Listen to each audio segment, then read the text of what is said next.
episode number 428. So it's really about helping these kind of online publishers make more out of their revenue, understand more deeply what is going on, the entire revenue operations, but also at the same time keeping the user in mind, understanding what impact does all of this have on my end user. Welcome to the Be Real Show with Travis Too Tall and Huff, where we talk about life, dreams, social media, and business.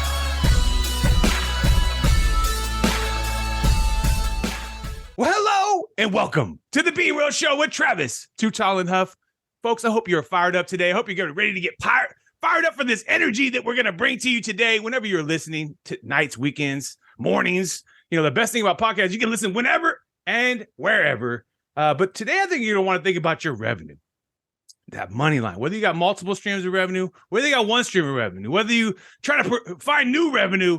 Real important to know where you're at daily. And I love real time. That's why when I business real time outsource, we love the idea that you can have these things happen in real time.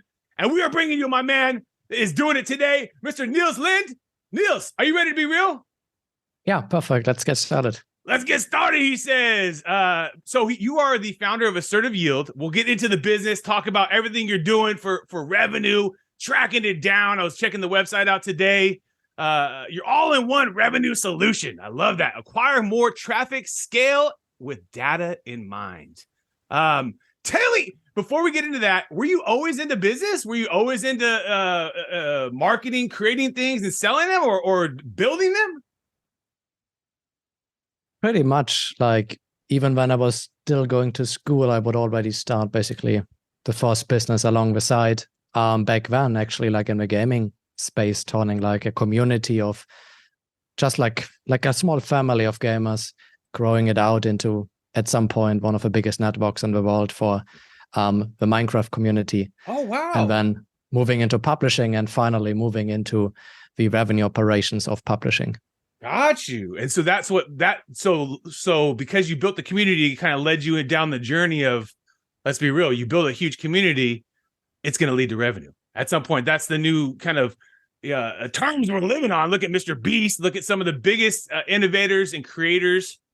Not only are they on the top of the creative, but they also can pivot that directly into businesses, ideas, et cetera, because they have the distribution, they have the eyeballs, the ears, they are a captive audience. And but now, but the most important thing is where's my revenue at? Where's my money at? Because a lot of businesses, now, especially now with the interest rates hiking here in America, worldwide, businesses have to be tightening in some way, as well as just wanting to track down, where is this at? Where am I at daily? So that they can spend correctly, appropriately. And I think that's the biggest thing. So what led you down this journey of creating Assertive Yield? What was the first starting place?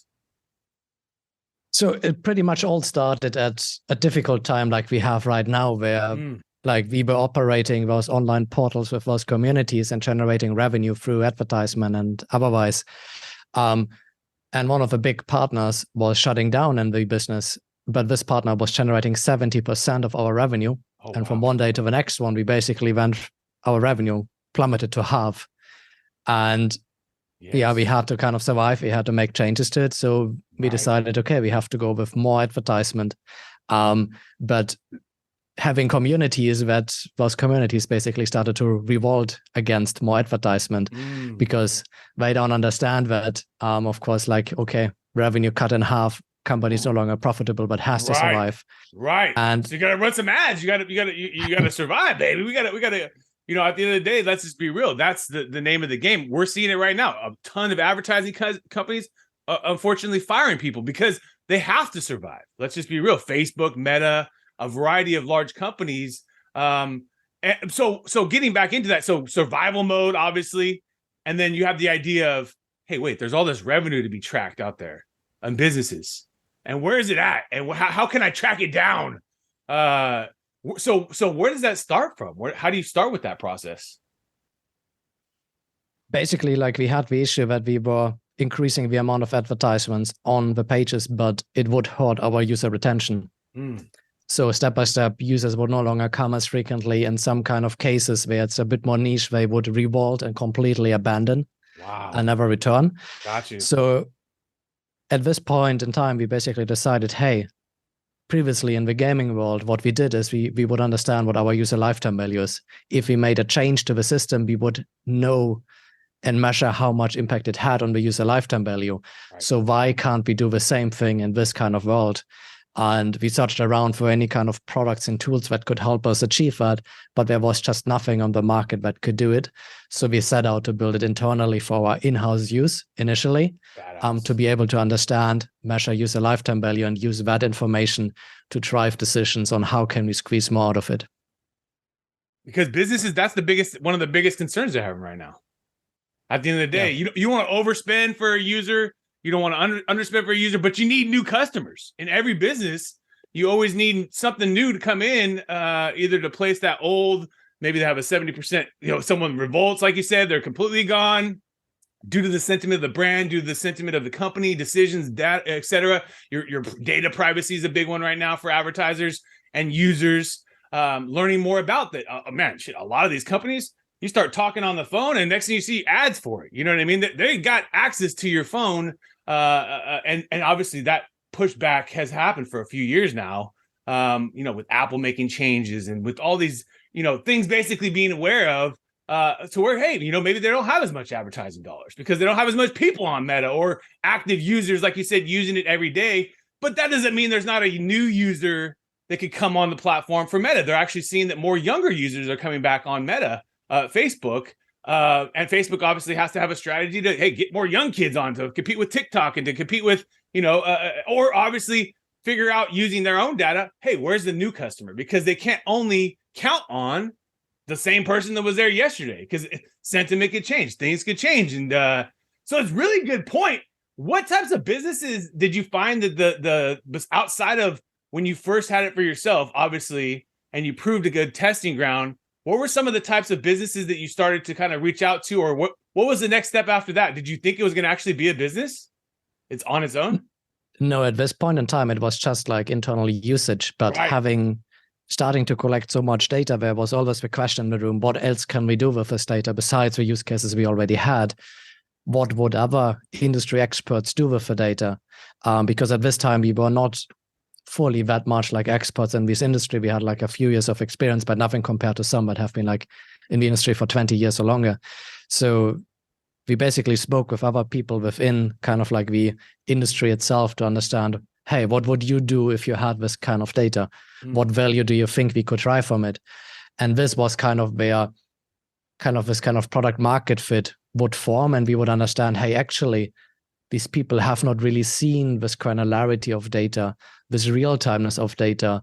They don't even know what to do with it yet on one side, but at the same side, they had very good ideas. Hey, I've been doing this, but data was always lacking. I couldn't do it to my full potential. So they got really interested in this kind of product and all of the data behind it.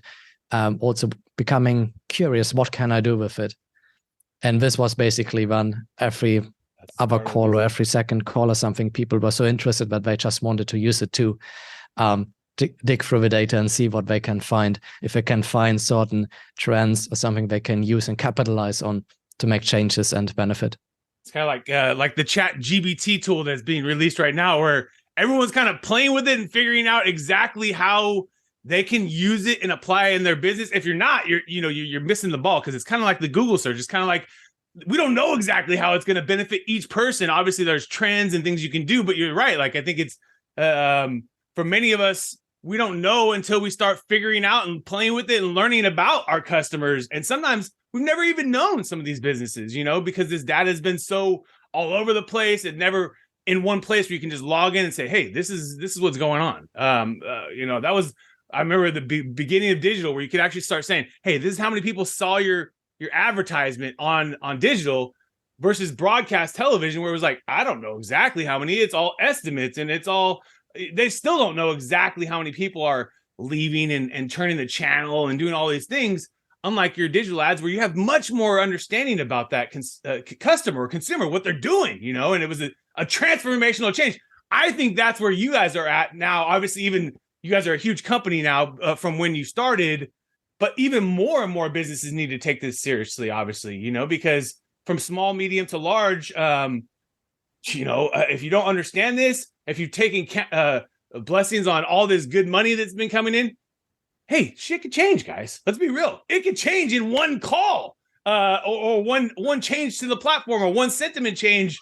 And to not know this data, or to not be in front of this data is it's kind of like I said, not Google searching or something like that in today's day and age. So take me into what, Nils, are some of the top clients or customer categories of businesses that once you started getting out there, they just resonated with more than others? Yeah, so you mentioned Facebook a couple of times, and for sure, they are basically kind of two types of customers on the internet that operate through advertisement. One is like the kind of closed ecosystems like Facebook. They build everything in-house. They do everything themselves. They have their own marketing platform.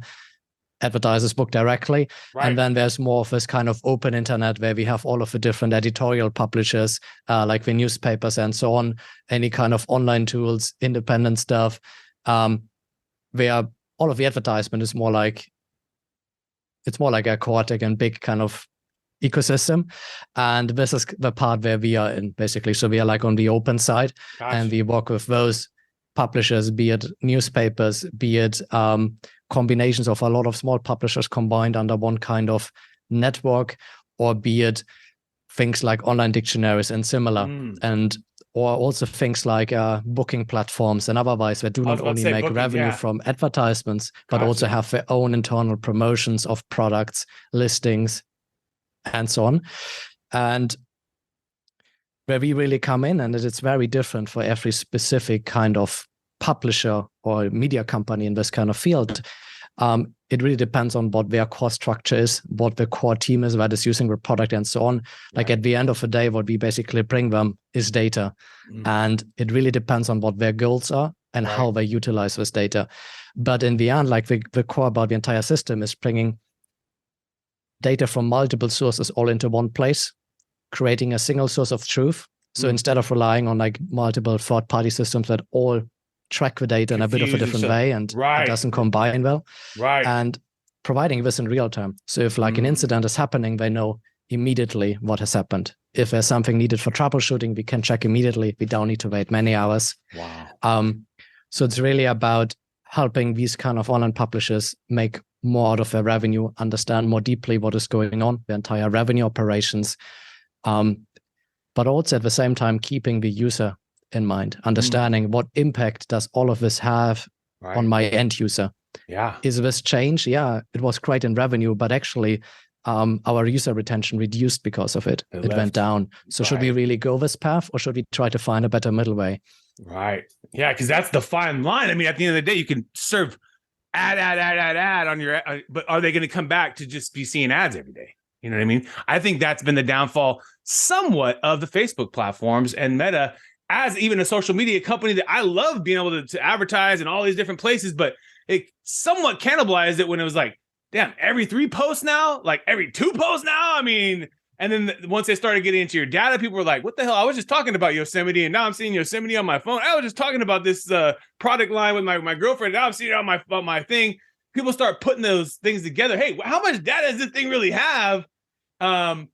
Versus back when it first started, no ads, full user experience.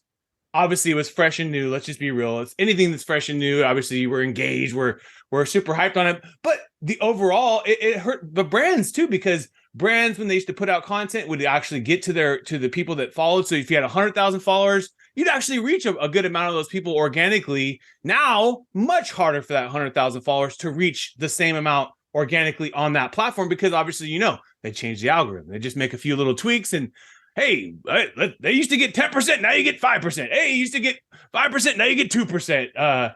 Pushing you to do more ads, pushing you to obviously do more stuff. You could still, get viral and still get lucky and do contests and amazing things. But on Instagram, it's happening right now. For the last 2 years, tweak. You used to get 100,000 likes on your photo. Now you're getting 50. Now you're getting 10,000. And it affects the industry, but there's always going to be that new thing, and I think tried and true, where you guys synergize too, is anyone that's building an online following or an online platform that has a lot of daily active users, is going to possibly want to monetize that. And that's where you guys follow in with many new content creators might just decide, hey, we don't need TikTok. We'll just do charliedemilio.com and you guys come here to find all my content. And next thing you know, she's a customer of you. You know, I think anyone that's basically creating content on these, you would call them closed platforms, at some point might want to leverage, hey, let's just get you guys to have a direct relationship with me, you know, cut through all the algorithms and cut through all that. And then obviously either have paywalls or have advertising to support it. It makes sense. I mean, it makes sense. If you can get like ChatGPT, 100 million users in a month, I mean, they did it differently, but it's the same idea. It's the same idea. Some of these people have 30, 40 million people on their different platforms. They can just talk about it. Hey, I'm on charliedemilio.com now. Check all my exclusive content. That's where I think, you know, you guys even play bigger, because beyond just the traditional publishers, you have this whole level of influencers that have their stuff draining down on the free algorithms and the if you call it free and loose money or free and loose impressions of eyeballs. They tighten that down. They slowly, you know, so where you're not getting the same, hey, why not drive them to your own thing where you have full access, you have full, and I think that's where you guys even play bigger with the publishers, because pretty much anyone that's an influencer is a publisher. I mean, they're somewhat a publisher. They're competing against eyeballs for CNN, and for the biggest publishers are all competing against a content creator. Yeah. All of us. So that's good for you guys. That's good for you guys, because I mean, more of those people are going to need the your services to help them, because I guarantee you, someone's going to get smart and they're going to say, hey, let's control the algorithm on our own after you've built such a big distribution, kind of like Mr. Beast has. Are you familiar with Mr. Beast, the YouTuber? Not in detail, but okay, yeah. So he's just basically a large YouTuber, does great stuff, but then he's pivot all that stuff into a lot of different businesses. You know what I mean? And because you have the voice, so I think that's where you guys even play bigger too, because there's so many different, essentially independent publishers that are going to be coming on board. I think they're getting more and more. I've heard about this as a trend.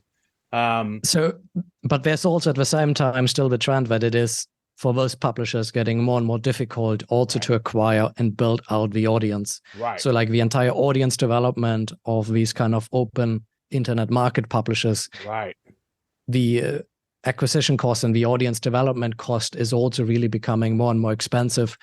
But that also plays into the role and the direction of it, having all of this data and deep understanding of how much revenue does every single user generate, which one is a high value user, which one is a low value user, also comes into play. And basically understanding, let's say, for example, we can grow our audience, we can work on growing our subscription base by advertising on Facebook, getting people from Facebook using those ads to the website, getting them to subscribe, getting them to read content, come back, and so on.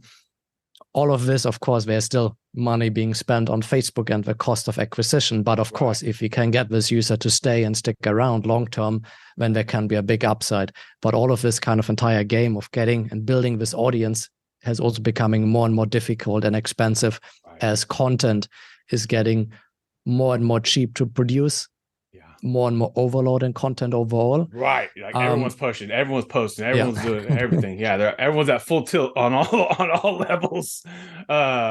Especially now with, like you said, AI tools. There's so many different things that people are using now to create content. I find myself, it's just a great tool as a sidekick to help me brainstorm and create content. And but dude, I love your business. I think it's incredible. And obviously anybody that's a traditional publisher, guys, please, advertising agencies, get your customers to think about this and listen about, to learn more about this, because you can go and spend $1 million trillion on beautiful ads and beautiful things. But if you don't know who you're actually reaching and how it's impacting them with your ads, you're missing the ball. But my man, we're about to now get you into our top 10. Are you ready, my man, Nils? Let's go. Let's go, he says. Apple or Android? Android, mostly. Android. Netflix or YouTube? Oh, it depends on the kind of content. Yeah, it does. Educational content, YouTube. Entertainment content, to basically just shut off Netflix. Right. Netflix is a content machine. Instagram or Facebook? Unfortunately, neither. Neither. But you're on LinkedIn though. You're on LinkedIn though. I saw though. LinkedIn, yes, yeah. It's needed for work. We're gonna put the LinkedIn in our in the show notes. Chicken or steak if you're thinking about a good meal.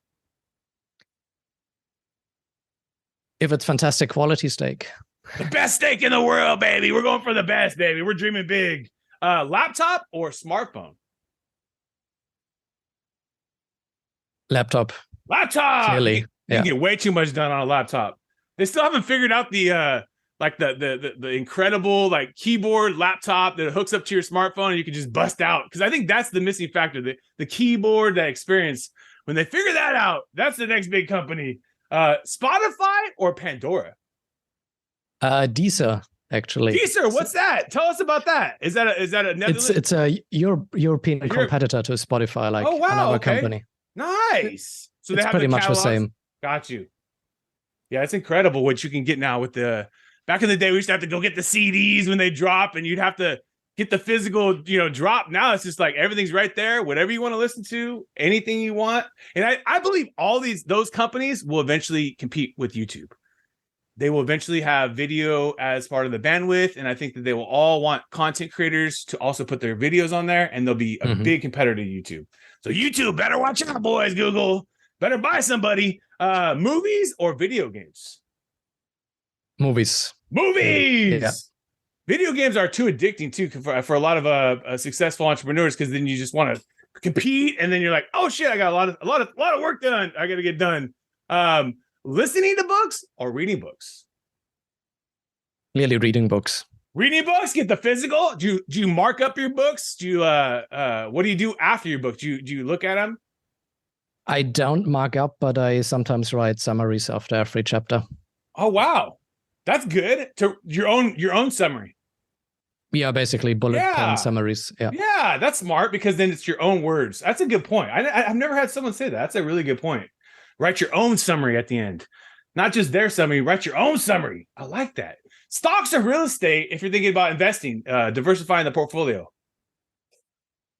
In my opinion, both is needed. If you really want to diversify, you need both and some other things as well in the mix. Get the crypto in there too, maybe a little cryptocurrency? Time-wise, yeah, crypto too, to some degree. But in terms of time spent, stocks over real estate.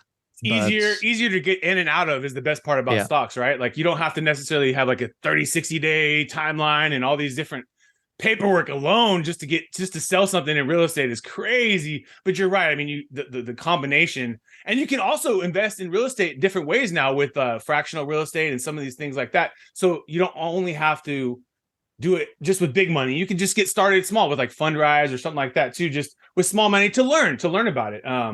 I think you're absolutely right. If you're going to take a vacation today, my man, you're done with work. You're going somewhere fun. Oceans or lakes? Which one are you going to choose?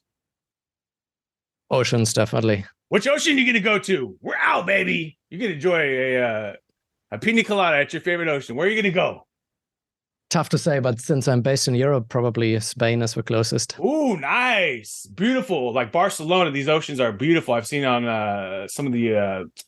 we went to Italy, but there's just incredible oceans out there. Incredible oceans. When you're waking up for your day, my dude, you're getting ready, pumped, energized to run the companies, pumped, energized to hop on the podcast, the Be Real Show. Why do you love being you?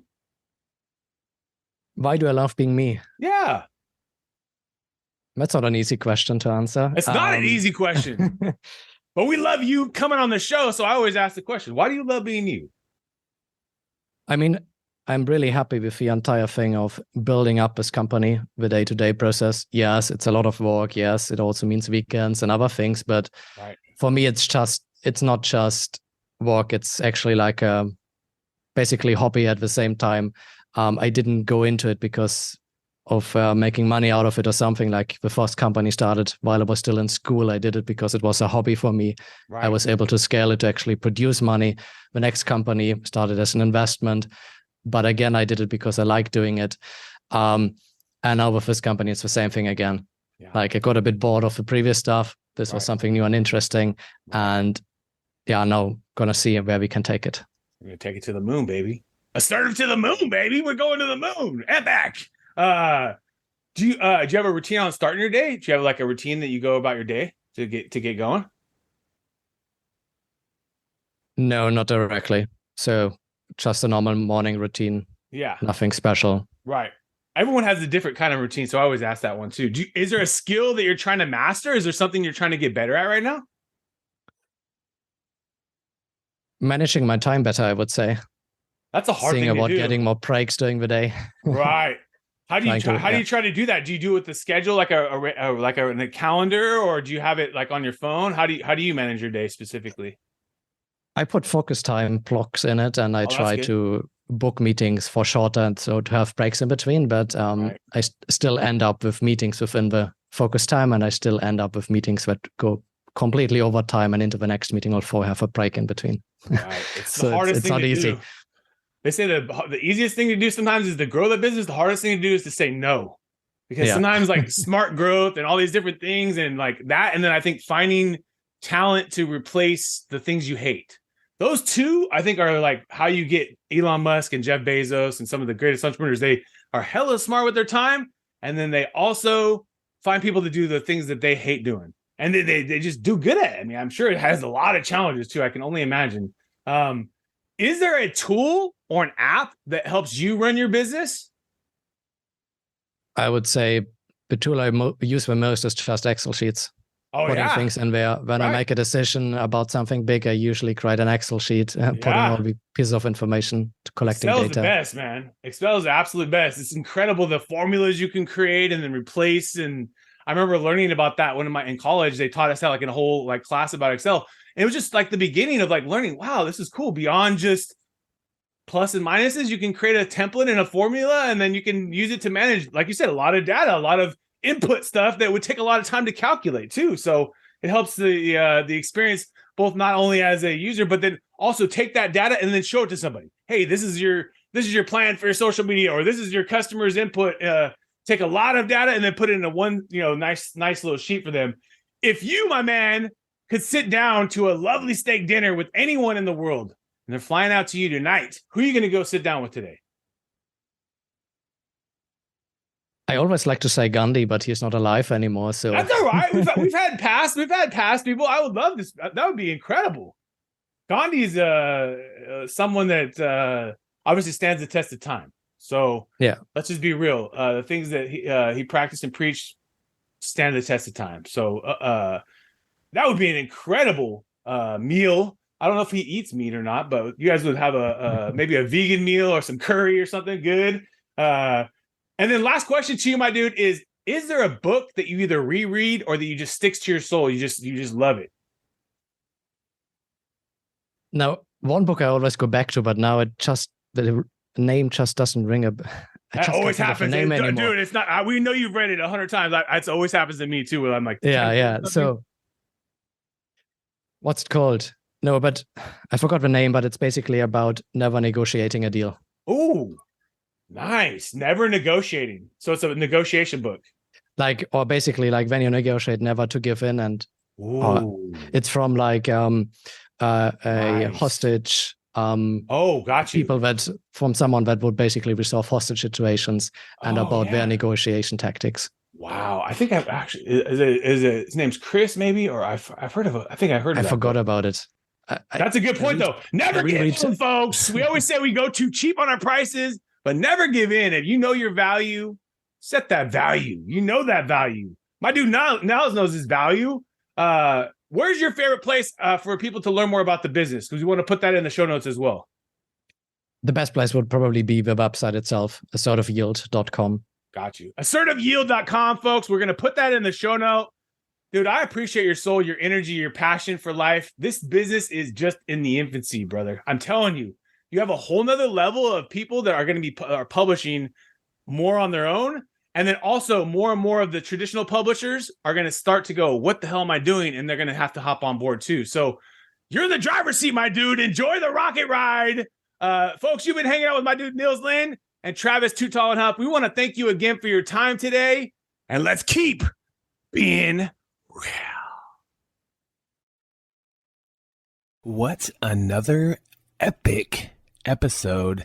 And if you enjoyed the episode today, can you please do me a favor and subscribe to our podcast, The Be Real Show, on iTunes or your favorite podcast platform.